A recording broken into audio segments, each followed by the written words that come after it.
Voilà, mesdames et messieurs, bonsoir et bienvenue. Bienvenue encore une fois sur ce plateau de Prestige TV, dans votre émission Prestige Éducation, une émission qui est entièrement dédiée à l'éducation sénégalaise, émission éducation lañ ciy waxtaanee jàng ak njàngale. Aujourd'hui, nous avons l'insigne honneur d'accueillir sur ce plateau de Prestige Éducation nos amis du CELS, nos amis, nos collègues donc du CELS. Et ensemble, on va parler du volontariat, mais également on va parler des préparatifs concernant le GIF. ñu am mbégte kontante bu baax a baax a baax a baax a baax comme ni leen ko waxee léegi rek dalal ci suñu plateau ñi nga xamante ne si nii ñoom ñooy suñu ay collègues yi nga xam ne ñoom ñoo nekk ci tënku ci CELS nekk na di waajal ak ay bis yu am solo ñuy wax GIF maintenant di wax journée internationale du volontariat. Lan mooy volontariat, lan mooy seen rôle, lan mooy seen taxawaay ci système éducatif bi, GIF yi ñu dëgmal lan mooy solo bi, lan mooy importance bi, lan nag lan lañ ciy waajal, yan activité lañ ci mën a seetlu loolu lépp lu ñuy waxtaanee la ànd ci ak ki nga xamante ne si nii moom mooy suñu grand di suñu sëriñ di suñu mag ci métier bi ñu koy wax grand Max Sarr di SG Max ñu ngi lay nuyu di la ziar di la jox kàddu gi nga nuyoo ak téléspectateur Prestige TV. waaw jërëjëf Ousseynou ñu ngi lay fay di la delloo ziar di nuyu téléspectateur ak téléspectatrice su Thiès TV yëpp. ak internautes yi. ñoom ñëpp ngi leen di nuyu di sant yàlla vraiment di la sant aussi bi nga ñëwee fii si sunu bërëb bi di siège CELS ñëw def ak ñun émission. ñu ngi lay sant di la gërëm si loolu. voilà ñu am jotaay bu xaw a ala daw mi tuuti parce que fekk nañ fi collègues yi ñoom ñëpp ñu ngi nii ñuy toog sama waa ji moom xam naa ne am nañ benn affaire bu ñu war a jël ndax oto CELS bi dama ko war a sàcc après su may dem aja mi ngi noonu alors doyen Diop maa ngi lay nuyu yow tamit.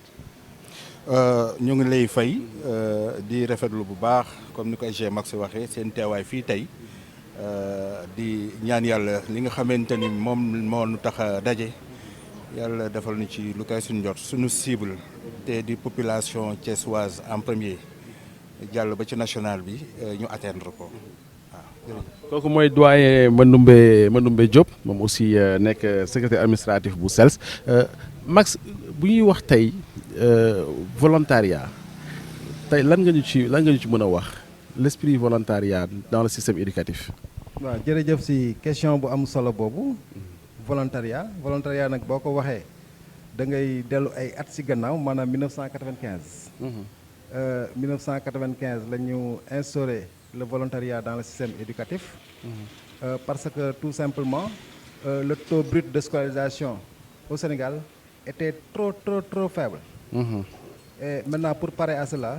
ñu ni dañuy def le volontariat maanaam don de soi. don de soi mooy volontariat. le patriotisme. projet bi nekkoon projet pour 4 ans. pour 4 ans. 4 ans la woon projet bi. ñu ni chaque année on recrute 50 pendant 4 ans 4 ans yooyu ñi am diplôme professionnel ñu dugal leen fonction publique maintenant ñi amul diplôme professionnel ñu boole leen sous forme de GIE ñu dem defi leneen loolu moo nekkoon esprit bi. mais sunu biir yàlla jagleel ñu jox ñu. vraiment ay mag laa koy wax sax ay kilifa yi nga xam dañoo am vision. su mel ni Souleymane Diallo ñu koy sant di ko gërëm di ko ñaanal yàlla kattanal ko defal ko wér. defal ko jàmm ak promotion. ci CNTS bale mu nekk. parce que tey ji kenn mënut a wax syndicalisme te véritablement doo tudd Souleymane Diallo. mu may leen vision ñu gis ni kat lii buñ ko bàyyee doomu Sénégal yu bëri dinañ delluwaat chômage ji alors que am nañ ay diplôme académique naam amuñu diplôme professionnel. ci kaw loolu ñu créé ce qu'on appelle AVS Association des volontaires du Sénégal. en 1996 1997. ñu ni nag jamono yooyu volontaire de l'éducation amul droit dem grève vacances du fayeeku soo feebaree kenn du la jël en charge vacances yi yow sa premier salaire 10 000 francs lañ lay jox. 40 000 francs ñun day dem ci mutuelle de santé bi ñu ni jigéen ñi yow amoo congé de maternité amoo droit am avance tabaski amoo droit.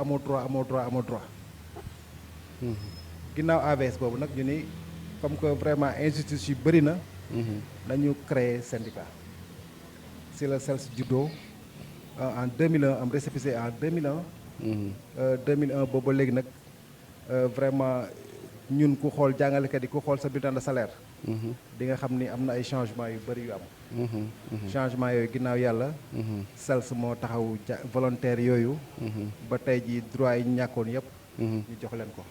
mais quand on parle de volontariat nga ne don de soi la nga ñëw ne yow nangu naa tegu leen après nga bëgg a ñëw comme ma ko enseignant def da bëgg a kaasaat yenn faveur yeeg yenn kii est-ce que c'est pas un peu paradoxal tamit. bon c'est pas bon juste une parenthèse xam nga foog ma sànni la xeer.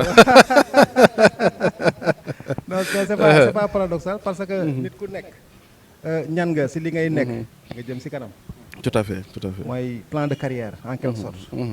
volontaire bi donc tey jii bu ñu amee plan de carrière ba ñu si bëri tey jii on parle plus de volontaire. on parle de maître contractuel. ñi génn ni CREM nekk école de formation CRFPE. donc c'est des maîtres contractuels. loolu lépp plan de carrière moo ko waral. plan de carrière moo ko waral parce que nit ku nekk li ngay liggéey. ñaan nga yàlla jëm si kanam. tout à fait. Alors depuis 95 la ñu ko instauré c'était un projet qui devait se faire sur 4 ans à savoir comme ni ma ko déggee sa explication donc. Chaque année, nous allons recruter 50. À un moment donné, vous vous êtes retrouvés au sein d'une association des volontaires du Sénégal, ce qui a abouti à la création du SELS.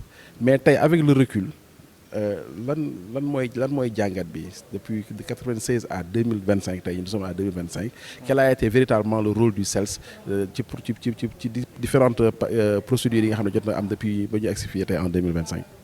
Bon, je me répète, la répétition est pédagogique dans notre jargon. Moi, ni que tey jii bu ñu amee plan de carrière.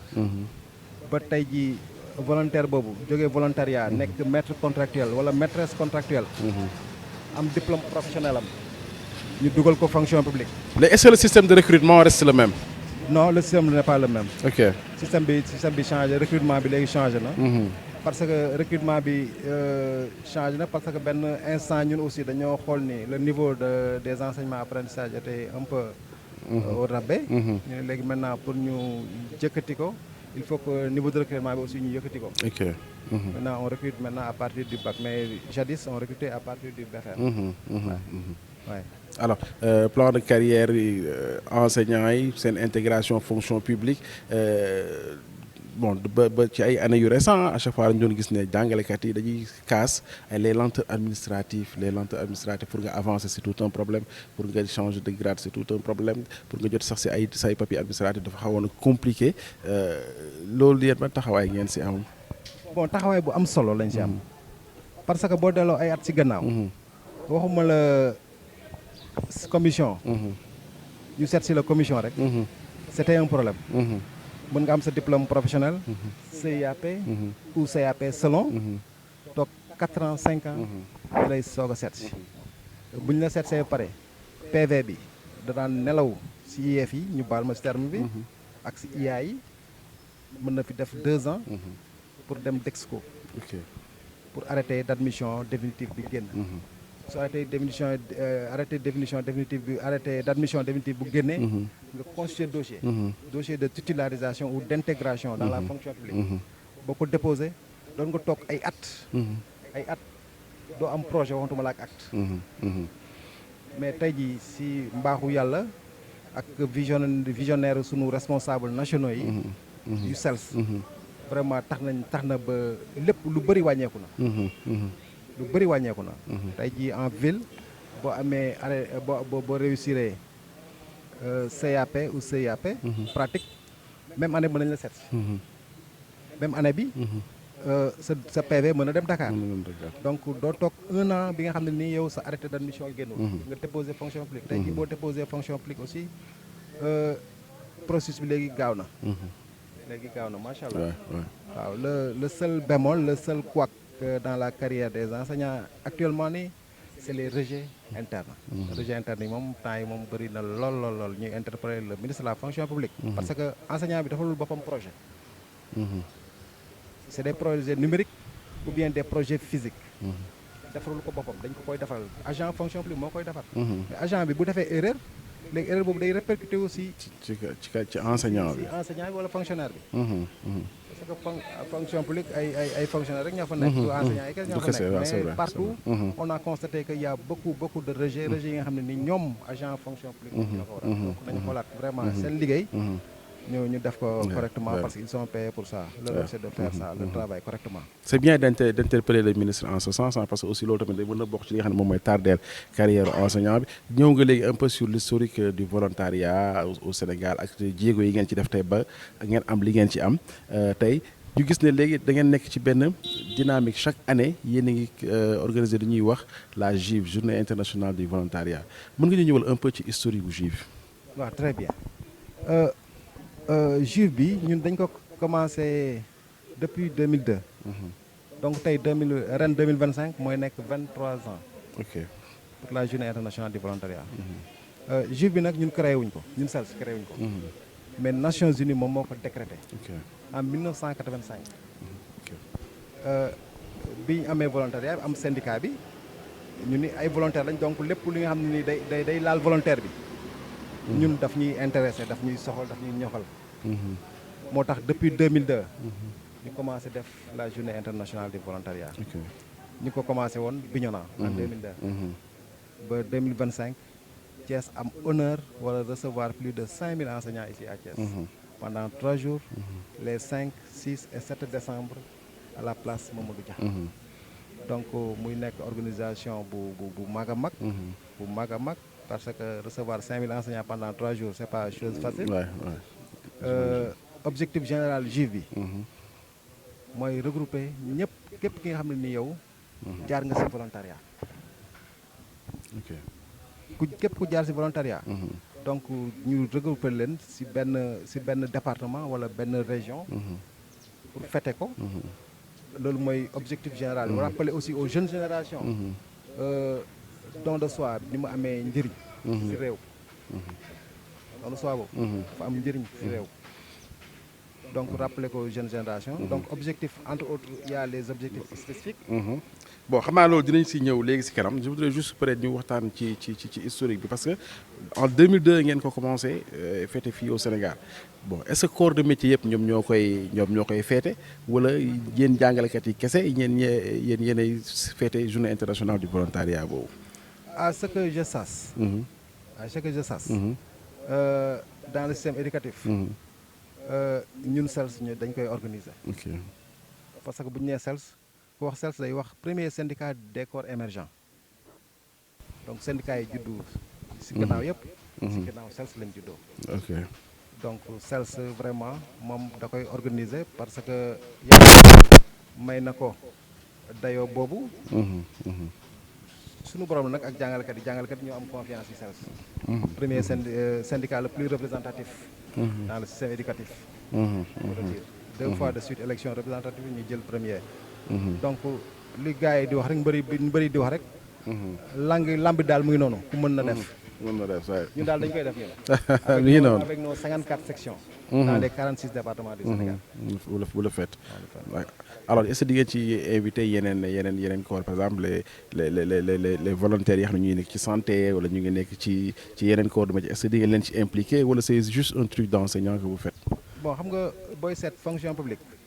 corps boo dem am nay volontaire dans la fonction publique. mais li am si yeneen corps yi. wax dëgg fa yàlla man bon maîtriser wu ma ko.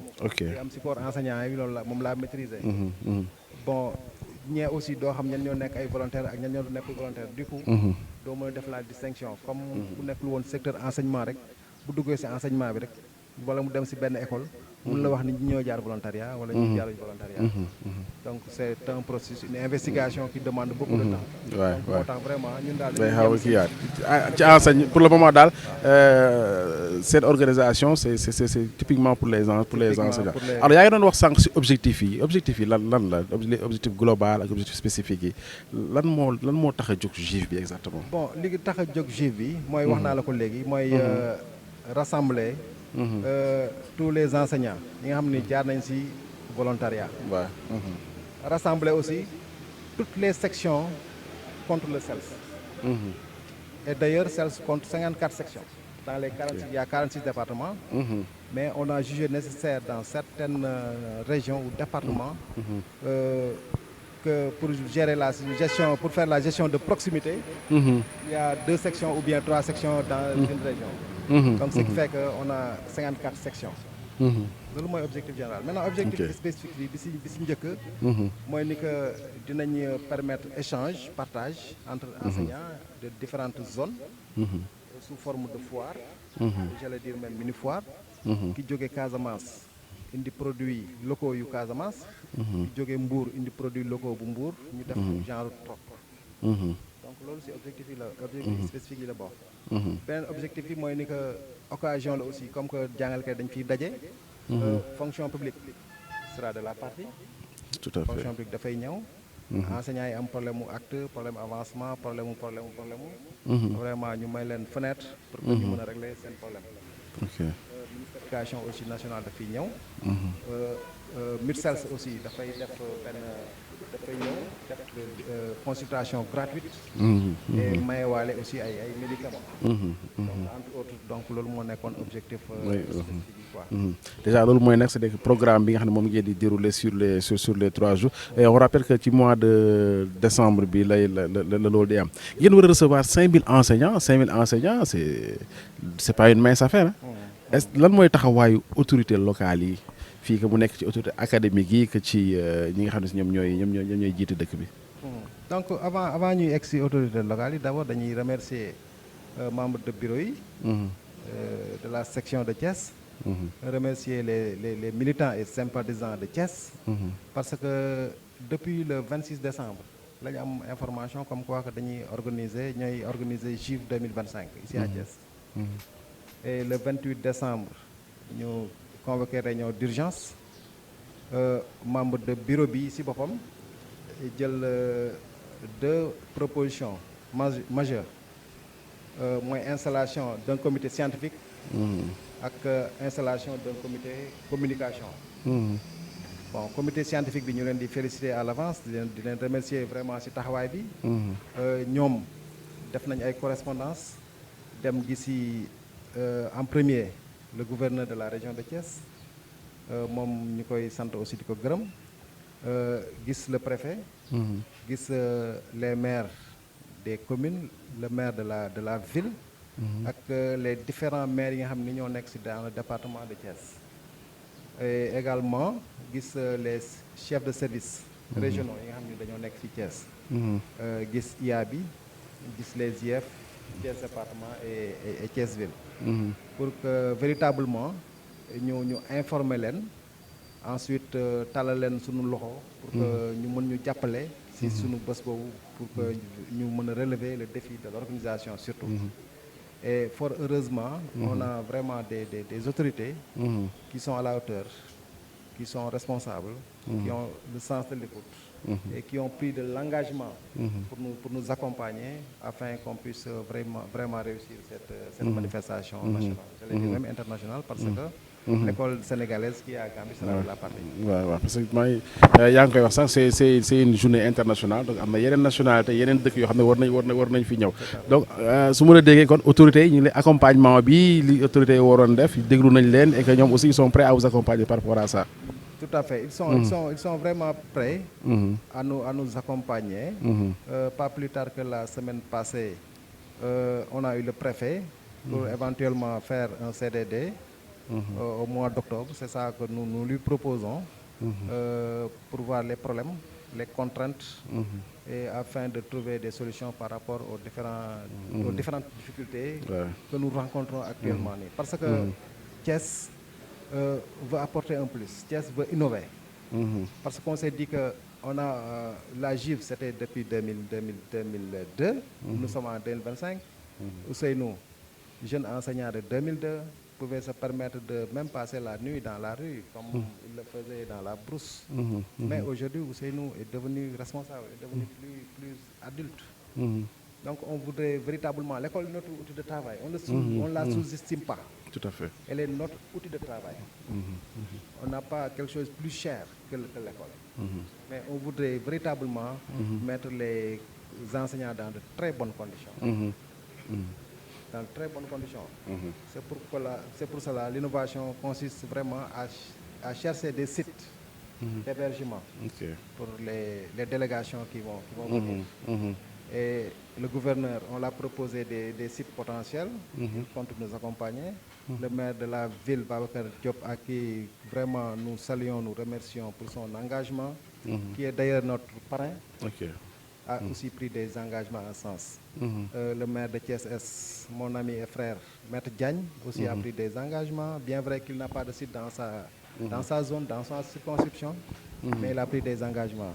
Le maire Diakhaté, notre collègue et ami aussi, il nous a déjà donné un site à Médina. Donc voilà vraiment en gros. Alors, hébergement, restauration, logistique, déplacement, transport et tout ça, il faut un budget. Hein? Tout à fait. C'est pourquoi je ne cesserai de le dire, on remercie le bureau qui est là à côté de moi, et les absents qui ne sont pas là aussi. On a un budget prévisionnel approximativement à 18 millions. 18 millions 850 000 francs. Donc 18 millions. Ouais. Donc 18 millions, doit y faut. Doit y caaxaan. Mais dañ ni ñun bay ci say woomu tànk. Depuis le mois de décembre, depuis le mois de décembre aussi, comment dirais-je, ni dañuy def benn tontine. Chaque mois, ku nekk ak li nga mën, parce que la vie c'est comme ça, dafay am ay hauts ak ay bas. Mois bi mën naa dugal 10 000, je donne 10 000. Mois bi mën naa dugal 5 000, je donne 5 000. Mois bi mën naa dugal 2 000, je donne 2 000. Donc depuis lors, vraiment, enseignants yi am engagement, vraiment ñu participer massivement si tontine boobu. Donc encore une fois di leen remercier, di leen sant, di leen gërëm. Alors vous avez un peu parlé tout à l'heure des maires, des autorités locales, des autorités administratives, académiques. Qu'en est-il de votre ministère de tutelle? Bon, le ministre, c'est le niveau national. En l'occurrence, le camarade secrétaire général national Amélie Diédhiou, à qui nous saluons, nous disons coucou. Bon, c'est lui qui s'en charge. Mais force est de constater qu'à chaque GIF, le ministre de l'Éducation nationale est présent. À chaque GIF. Il est présent. À chaque GIF, il est présent. Au-delà de ça, après, ça a un accompagnement aussi, un enveloppe, un budget, un parce que nous avons aussi, je pense que nous aussi fait sous le bir. Bon, ça c'est le niveau national qui s'en s'occupe. Ah d'accord. Il est très intelligent, donc on va voir mais toujours il trouve le moyen de s'en sortir. Alors, monsieur Diop, une organisation, parce que nous sommes à 4 ou 5 mois de l'événement, c'est au mois de décembre. Exactement.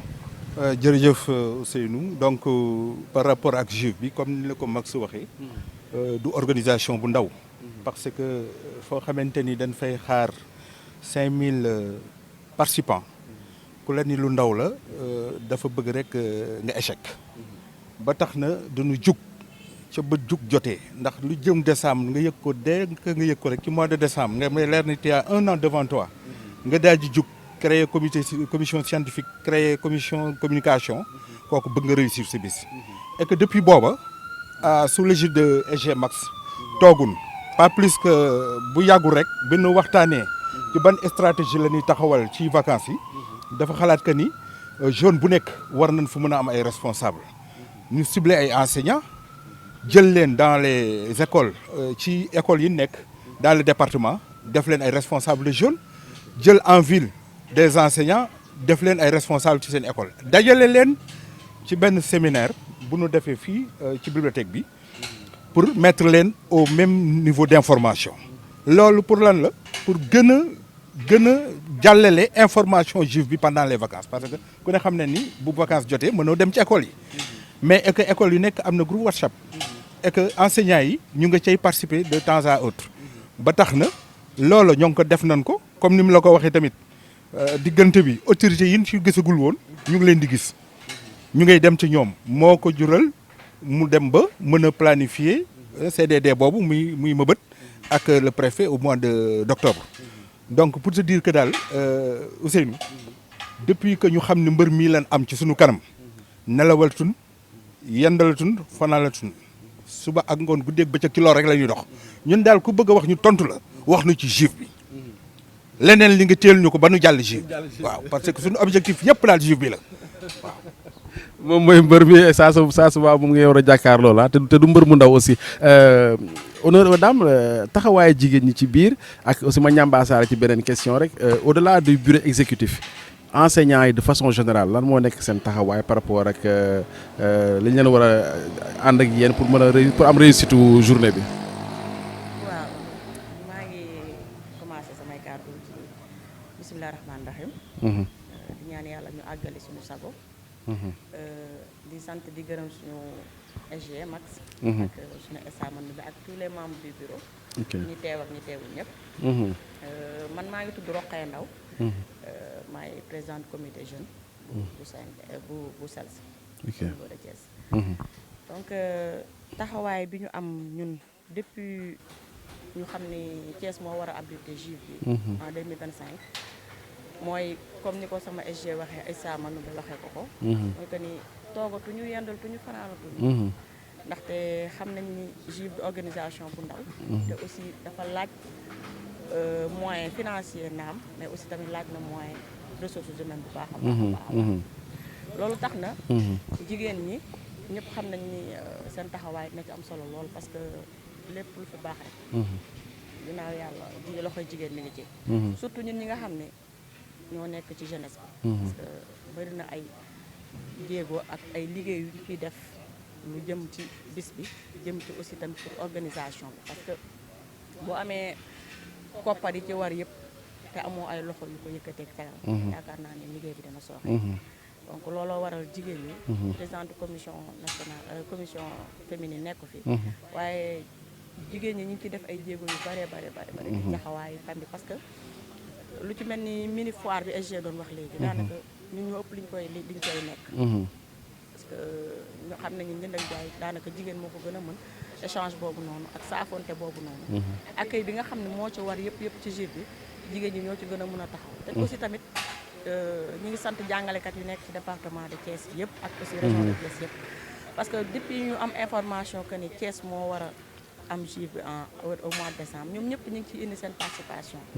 mu ci xam-xam muy ci cotisation muy ci gunge ñu ci yenn démarches yu ñuy def par rapport aux autorités yi nga xam ne ñoo nekk ci dëkk bi dem dikk beeg yooyu. donc enseignants yi ñu ngi ciy def seen participation bu am solo.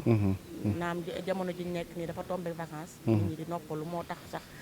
activité yu wenn yi xaw a bàyyi mais gëm naa ne bu octobre jotee incha allah ba ñu delluwaat ci école yi. dañ leen fa gën a mën a fekk ñu gën a mën a indiwaat seen bopp parce que JIV bi moom. c'est pas seulement le SELS mais enseignant région de Thiès yëpp lañ soxla.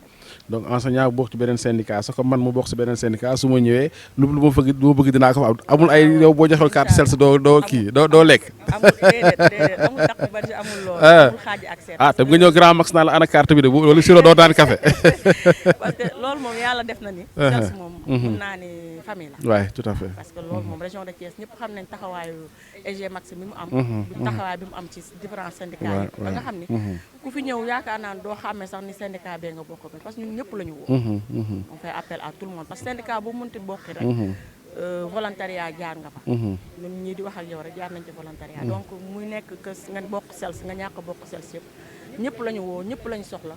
pour véritablement réussir du JIV parce que JIV bi bu réussir. du enseignant SELS yi que sa ñoo réussir. mais c'est tous les enseignants du département de la région de Thiès. tout à fait alors ma ñëwaat ci SG Max dajale 5000 enseignants 5000 têtes bien faites 5000 têtes bien réfléchies est-ce que xalaat ngeen peut-être defar ay résolution jéem a tënk ay affaires yoo xam ne da ngeen koy remonter peut-être au niveau national mu dellu ba ci ministère moo xam ay propositions la par rapport ak ce qui se passe dans les écoles par rapport ak problème yi enseignants yi di jànkoonteel et tout ça est-ce que yéen a ngi xalaat def am ay thématiques yoo xam ne vous allez réfléchir autour des problématiques de l'enseignement de façon générale. waaw pertinente question di la sant di la gërëm ci question boobu vraiment am na solo lool parce que ñun au-delà sax. avant JIV bi sax. dinañ am incha allah ay panel. ok nga xam ni section bi moom moo koy organiser. ici à Thiès. avant ñuy egg ci manifestation bi. donc pendant 3 jours yi aussi dina am bés bi nga xam ne dañ koy jagleel jàngalekat yi. maintenant ñun il nous appartient bureau de la section. vraiment de choisir un thème. mais defaguñ choix bi donc pour soumettre ko le niveau national pour validation. mais buñ ci tolloo incha allah dinañ ko def mais daal jàppal ni loolu dina am incha allah. waaw incha allah. alors dina nekk aussi plateau échange au-delà de aspect enseignement gis nañu aspect culturel aussi dina ci am wàll bu am solo aussi. waaw aspect culturel bi dina si am solo lool te loolu su ma sañoon damay jox sama jigéen ñi sama gannaaw. ñu kii ko parce que soirée culturelle dina am te ñoom ñoo koy organiser. ba duñ fi organiser kii année 60 yooyu comme ñu xewal léegi. allo asalaamaaleykum. waaleykum salaam. madame Sylla Fatmata. madame Sylla. monsieur ñu ngi leen di jaajëfal di leen remercier vraiment. je pense que notre SG a tout dit. l'infatigable. lu mu fi wax yëpp. vraiment yow kay yaakaar nañ ni waa Thiès képp ku déglu débat bi kay xam naa dina ci bëgg a ñëw ndax présidente aussi wax na ci yow fu ñuy jëm mooy foire ba foire bi daal ku ko raté nga lu neex ndax culture ñun fii fépp fu ñu dem ku nekk da ngay wane sa culture te Thiès culture am lay wane de un de deux am naa année 60 bi ngay wax ni dinañ ko ci boole ndax jamono bi la daa xew dinañ ko ci boole dinañ ci boole culture yu Thiès. pourtant dama doon tooñ rek bi may wax loolu de année 60 góor yi sax dinañ ci bokk. góor ñi sax xam nga jigéen ngeen di seen. mais góor yi dinañ ci bokk. ñu ñëwaat ci foire bi. foire bi laa bëgg gën a accentuer képp ku soxla bagage yu Casamance. waa Casamance dinañ ko indi. Fongolam bi ba jógee. jóge ba Fongolam bi. ñëppay ñëw 54 sections yi. képp kuy ñëw day indi variété dëkkam. bi fii ba Kédougou ku bëgg ay cuub ku bëgg ay diwtiir ay karité. jóge fi dem ba côté Fuuta. côté Touba. xam naa Thiès waxu noppi. képp ku ñëw rek échange lay doon. dañuy indaale seen produit dëkk ba. jour boobu nag dina nekk jour boo xamante ni le matin lay doon ñu yendoo di jaay di jënd ku bëgg dara rek jour boobu nga ñëw teew incha allah rabi waaw culture bi ngay wax nii dinañ organiser soirée boo xamante ni ku ko raté rek raté nga lu rëy ndax Thiès xam ngeen Thiès benn dëkk ñaari gaar Thiès nag mooy tàmbali lépp luy xew moo koy njëkkee kon nag buñ fi ñëwee incha allah rabi jour boobu nañ xam ni waa Thiès ñoo mën te nag fépp fuñ jaar 2025 bii yaakaar naa ni foofu moom la ñuy kiyee képp kuy defaat di nga laajte waa Thiès ndax niñ ko fas yéenee def ak suñu SG bii ak daamu Thiès yi comme niñ ko waxee décembre ba léegi kenn toogul nelawuñu ñu wut ay stratégie di def ay séminaire di xool ak waa bureau national ñu ngi leen di jaajëfal lu bëri suñu Amidou ak suñu présidente Aïssatou ñu ngi ñuy ñaax rek chaque jour di laajte fu ñu toll di laaj SG chaque 2 jours mi ngi chaque semaine mi ngi Dakar ñu ngi va et vient gis ñii toog nii suñu infatigable yi toog nii chaque jour que jëfee ñu ngi ci siège bi di waxtaan di dugg fu ne di gis autorité yi pour loolu ak suñu yaay Fall mii xaaral ma jox ko kàddu ak présidente section bi dafa xaw a jàpp tuuti man maay première vice présidente am ma représenté ko mais suñu yaay Fall ngi nii suñu organisatrice ma passé ko la parole muy Oumy Seck. Salaamaaleykum wa rahmatullah. waaleykum salaam. Oumy Seck ndit yaay Fall de la section. Présidente de la commission d'organisation. di sant di gërëm di nuyu sama camarades yi. di dolli rek tuuti rek ci organisation bi. parce que wax nañ ko 5000 enseignants rek nga dajale leen du lu yomb. parallèlement ñi nga xam ne say partenaires lañ nga invité leen war leen a accueillir du lu yomb aussi. ñu ne déetawaay nga daan yàgg a dem 2002 ba léegi yaa ngi dem juve façon juve bu ne gis nañ ko fi léegi nag yow nga yàgg a dem di gis ñu ne yow kat yow yaa war a accueillir ñu ne fan la ñu ne Thiès moo aaye Thiès histoire am kenn du ko wax ci mouvement syndical culture kenn du ko wax kon nag képp ku dégg ni Thiès moo aaye juve da ngay am anticipation sax yàgg xamti décembre ñëw pour nga ñëw fekke surtout que suñu monument Lat Dior bi ñëpp dañuy naan ay waay foogoon naa ni du ma ko gisagum léegi dañuy ñëw dès l'instant que bañ def statut que ni ñun ñoo ay 2025 collègues yu bëri des autres régions dañoo ne ñoom de mosuñoo dem GIV mais ce sera l'occasion ñu ñëw xool parce que dañoo bëgg a découvrir dañoo bëgg a xool lan la Thiès mënee te yàlla defal nañu sutura on a rencontré des maires yoo xam ne vraiment ils sont prêts à nous accompagner des autorités académiques administratives yoo xam ni taxaw nañ pour jàppale ñu foog naa fépp fu ñu waroon dem pour lii war a dox demagum nañ fa toute organisation day laaj ngay toog ba si yàgg di def stand by xool mais foog naa dans le comité scientifique yooyu yëpp jëloon nañ ko en compte à chaque moment xam nañ fan la ñu war a toll si liggéey bi dañuy toog ñu évaluer jubbanti affaire yi xoolaat fan la ñu war a dem mais man fi ma bëgg a ñaan rek mooy ñëpp la ñu tàllal suñu loxo que mu nekk enseignant bi que mu nekk partenaire que mu nekk les parents d'élèves parce que école lu mu soxla enseignants yi dañ cay jiitu te nee nañ éducation cin la cin bu am ñetti tànk muy élève bi muy parent bi muy enseignant bi kon foog naa loolu bu ñu ko defee rek ñu àndandoo comité de gestion yi jàppale ñu suñu les autres syndicats nos camarades jàppale ñu foog naa dina neex li njëkk ci le nœud de la guerre mooy xaalis te foog naa ñun commencé nañu cotiser am na ñoo xam ne ni ñu cotiser sax danga naan kii est-ce que wér na nit ne la man de li ñu laaj wala li ma ne dinaa ko joxe dinaa joxe plus parce que jar na ko fu ñu toll rek ñun ñu ngi seet lan la ñuy mën a def ba xaalis bi gën a bëri ñu ngi seet nan la ñuy gën a def ba mobiliser ñu ngi seet nan la ñuy def ba nekk en phase ak li organisation bi laaj kon foofu nag dañuy santaat yàlla di ñaan yàlla fekke tal parce que am na suñu ay collègues yoo xam ne amoon nañ mbébét bi ñu jógee bi ñoo na dañoo wane ginnaaw am na ñoo xam ne seen ay parents ñu ngi fi woon di ñu ñaanal yàlla ñu àgg ceeg jàmm ca dëdd nañ kon nag dañuy ñaan ñun ñii ko séq yàlla may ñu kàttan ñu fekke tal ñu dugg ceeg bisimilah rahmaani rahim génn ceeg alhamdulilah ak ndam goo xam ne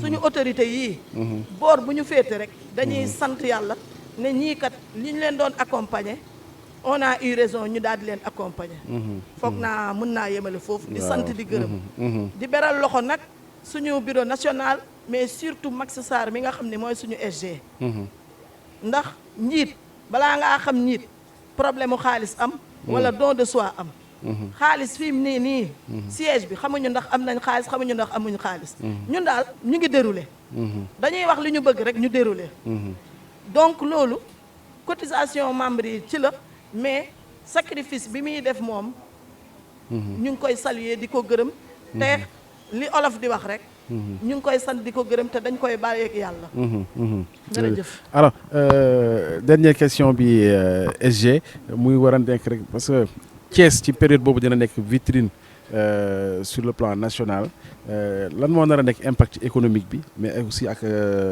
touristique bi parce que aussi fu ne la enseignant du jóge ci Sénégal mais aussi ci bitim réew di ñëw sur le plan économique forcément dina am impact mais également sur le plan touristique. tout à fait mon cher. bala may ñëw dama bëggoon wax tuuti ci culturel bi parce que kenn mënut a wax Thiès te doo wax culture. et bu ñu waxee culture véritablement suñu xel yëpp dafay dem ci séeréer noonu. parce que séeréer noonu ñoom ñoo sañ ci Thiès. donc kenn mënul wax culture Thiès variété ak richesse culture Thiès. te doo ci tudd séeréer noonu. ñuy woo suñu mbokk séeréer noonu yëpp. acteurs vraiment yi nga xam ne ñooy œuvrer dans la culture séeréer noonu. ñoom ñëpp ñu ngi leen di taalal loxo. que ni ñoom soxla nañ leen. te tey jii lañ leen gën a soxla sax. ñu ngi aux partenaires aussi les sponsors.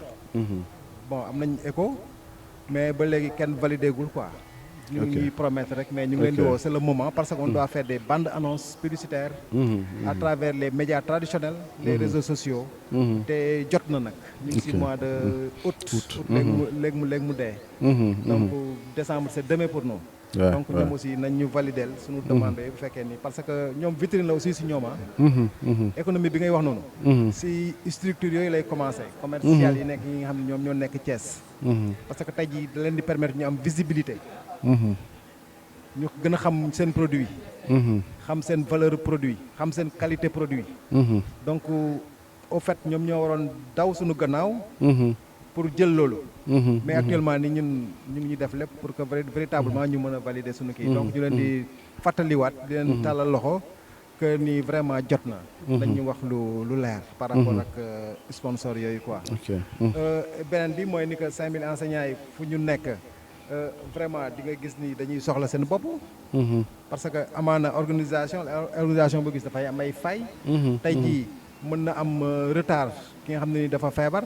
mu taxaar yenn heures yi pour mu añ wala pour mu reer mu dem ci restaurant ba wala mu dem ci boutique ba jënd donc positivement dafay impacter ci économie absolument tey jii ki ñëw bëgg na seeti mboxam day jël Jakarta wala mu dem jël taxi wala mu jël voiture donc ku nekk daal di nga ci gis sa bopp ci boppaa ci bés bi donc di profiter ci occasion bi di lancer appel population thiessoise d'une manière générale parce que affaire bi du affaire u sels kese du affaire u jàngalekat kese mais affaire u Thiès la Thiès mooy organisé te Thiès musta des gannaaw donc bu ñu seetaan Thiès yi des gannaaw li may terminer nag soo ma ko permettre parce que réalisateur mu ngay wane ni temps bi jeex na waaw donc mënuñu def émission te duñu lancer benn revendication ay syndicat lañ tey ji Ousseynou gouvernement bi ak syndicat yi dañoo amoon benn accord de principe depuis le 13 janvier sur le cas des décisionnaires pour la signature des décrets 2006-292 77-347 mais on a constaté que véritablement il y a un dilatoire qui ne dit pas son nom.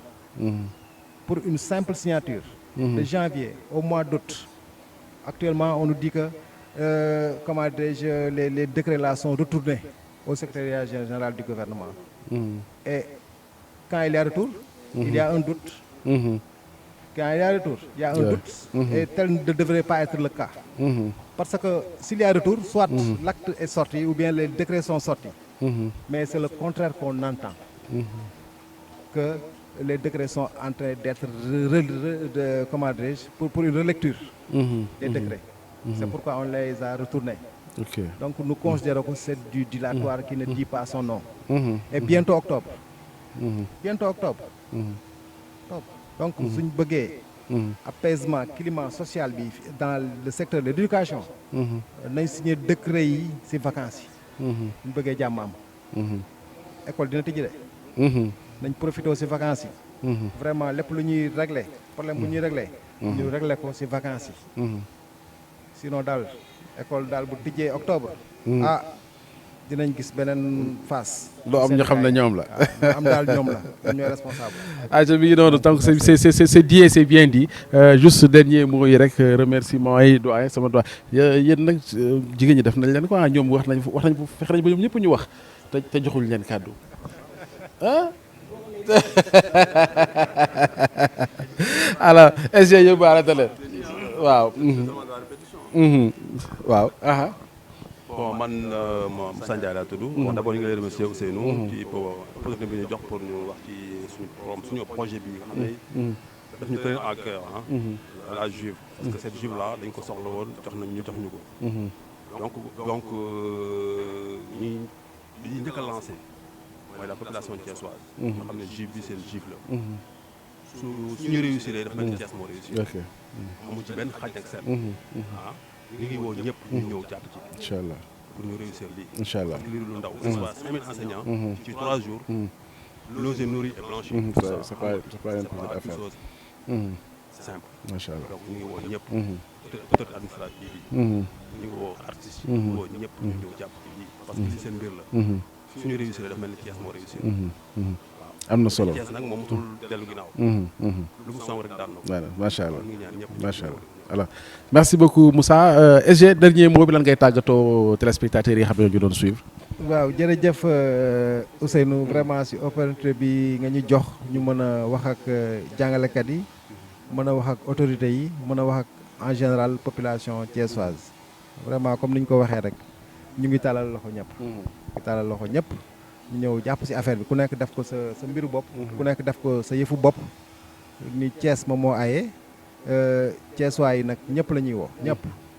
waa nawetaan président sama xarit sama grand Ousmane Diop. moom ñu ngi koy woo adressé nañ ko correspondance. chef de service yi autorité administrative religieuse yi. parents d'élèves yi. les partenaires sociaux ñëpp ak vraiment sunu naataangoo syndicats yi nga xam ne ñoo nekk Thiès. vraiment ñoom aussi ñu leen di sant di leen gërëm. vraiment ñoom bëggoon nañ teew si jotaay bi mais dañu am empêchement. moo tax vraiment teewuñ mais beneen yoon xam naa ñoom dinañ ñëw aussi ku nekk joxe sa xalaat. donc syndicat yi nekk Thiès yëpp vraiment. ñu ngi leen di sant ñu ngi leen di gërëm aussi. ñu ngi leen talal loxo aussi. Alors, merci au secrétaire général Max, merci à l'ensemble du bureau exécutif du CELS de Thiès. La GIF, c'est pour bientôt et c'est Thiès qui est à l'honneur. Donc, nous lançons un appel à toute la population thiessoise, à l'autorité. C'est l'enseignement sénégalais qui est woté. C'est les enseignants thiessois qui ont woté. Donc, journée sénégalaise, journée sénégalaise, journée qui est volontaire. Le secteur un grand merci à Daouda qui était à la réalisation de cette émission. Merci à Moussa Mbaye qui est caméraman et réalisateur donc de cette émission. Vous avez été à la présentation. On se donne rendez-vous très bientôt, mesdames et messieurs, pour un autre numéro de Prestige Éducation.